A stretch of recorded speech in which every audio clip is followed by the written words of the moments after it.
बलिया के जिस पुल का निर्माण पूरा होने में सिर्फ 2 महीने बाकी था, उस पुल को भ्रष्टाचार के खौफनाक चेहरे ने ध्वस्त कर दिया। जान बचाकर मजदूर भी भागे, नाव से जा रहे लोगों की भी बाल बाल बची जान। जब पुल की स्लैब गिरी तो ग्रामीणों में मच गया हड़कंप। आखिर बलिया में किसने की सरकारी धन की लूट? पुल गिरने से उठे गंभीर सवाल। भ्रष्टाचार की भेंट कैसे चढ़ गया बलिया का यह पुल?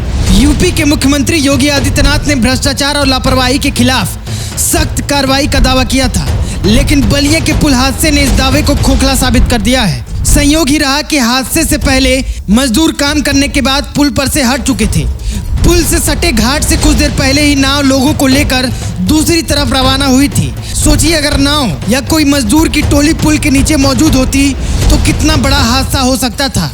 बलिया के सहोवा ब्लॉक के फिरोजपुर और कथरिया के बीच सेतु निगम द्वारा पुल का निर्माण किया जा रहा है और इसकी लागत लगभग 8 करोड़ रुपए है। पुल का निर्माण 2021 में शुरू हुआ था और इस साल दिसंबर में पूरा होने की उम्मीद थी।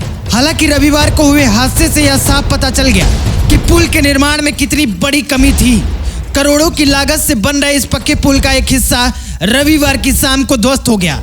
इस हादसे में किसी को हताहत की सूचना तो नहीं है, लेकिन यह घटना बलिया में सरकारी निर्माण कार्यों में व्याप्त भ्रष्टाचार और लापरवाही की एक और मिसाल है।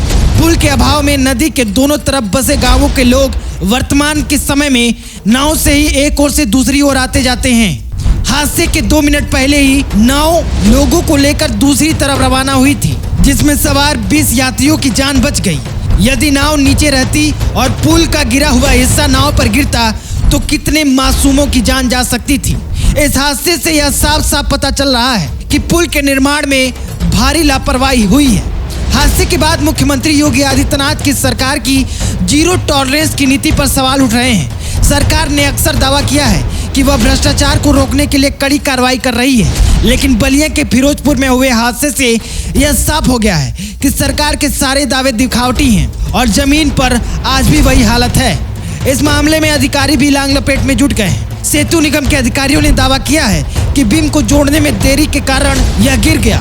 हालांकि ग्रामीणों का कहना है कि पुल का निर्माण शुरू से ही धीमी गति से चल रहा था और इसमें कई तरह की लापरवाहियां की जा रही थी। सुनने में तो यह भी आता है कि बलिया में जब कोई प्रोजेक्ट पास होता है तो नेताजी लोगों का कमीशन फिक्स होता है। पहले नेताजी लोगों का कमीशन जाता है, उसके बाद काम शुरू होता है। काम शुरू होने से पहले जिले के कई अधिकारियों को भी धन पहुंचाना होता है और हो सकता है कि उसी का परिणाम हो कि आज बलिया का यह करोड़ों से बनने वाला पुल चालू होने से पहले ही गिर गया है। इस हादसे से योगी सरकार को एक सबक लेना चाहिए। सरकार को सार्वजनिक निर्माण कार्यों में गुणवत्ता और पारदर्शिता को सुनिश्चित करने के लिए ठोस कदम उठाने की जरूरत है। इस हादसे की जांच के लिए एक उच्च स्तरीय समिति गठित की जानी चाहिए। समिति को यह पता लगाना चाहिए कि हादसा कैसे हुआ और इसके लिए कौन जिम्मेदार है और दोषियों के खिलाफ कड़ी कार्रवाई की जानी चाहिए। इस हादसे के बाद राजनीति पारा भी हाई हो गया है। जदयू के वरिष्ठ उपाध्यक्ष अवलेश सिंह ने इस मामले पर क्या कहा, सुनिए। लेकिन सरकार के दबाव में इस तरह से घटनाएं होती है। बनारस में भी ऐसे एक्सीडेंट हुआ था और यहाँ पे भी इसी तरह से एक्सीडेंट हुआ दिखाई दे रहा है। आज तो ये पुल ही गिरा है। बनारस में तो कई एक आदमी मर गए थे, यहाँ पे भी आदमी मर सकते थे और मानसून का टाइम है, इसलिए जो भी है बहुत निंदनीय है। बलिया के जिला अधिकारी ने इस मामले पर जांच के आश्वासन दिए हैं। आने वाले दिनों में क्या पता चलता है, यह तो वक्त ही बताएगा।